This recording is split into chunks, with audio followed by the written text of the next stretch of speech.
L'annonce de ces cargaisons a été un choc pour les résidents du Texas, dont la juge du comté de Harris, Lina Hidalgo, qui a averti le public lors d'une conférence de presse jeudi dernier. Elle a indiqué ne pas avoir été informée que ces eaux toxiques allaient être transportées dans la région de Houston. Elle a ajouté l'avoir appris par un membre de la presse. Elle a qualifié cette situation d'inacceptable. Selon Hidalgo, les premières cargaisons sont arrivées le 15 février dernier.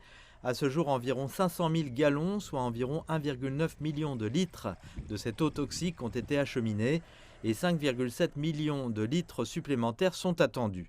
C'est l'eau que les pompiers ont utilisée pour éteindre l'incendie chimique après le déraillement du train transportant du chlorure de vinyle dans la localité d'East Palestine dans l'Ohio au début de ce mois, obligeant les autorités à évacuer la ville. Ces cargaisons suscitent aujourd'hui des inquiétudes quant à la manière dont cette matière dangereuse a été transportée et l'impact possible sur la santé des travailleurs et des résidents qui se trouvent sur ce trajet de près de 2000 km. Nous devons savoir quelles précautions sont prises lorsque ces matières sont transportées, que ce soit par train ou par camion. Quelles sont les précautions prises sur le site d'élimination?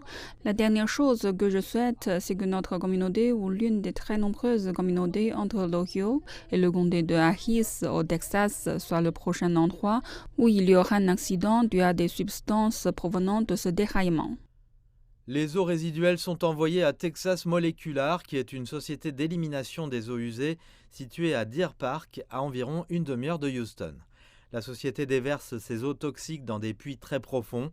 Les experts affirment que ces puits se trouvent bien en dessous de tout type de réservoir d'eau potable et présentent un risque minime pour le public.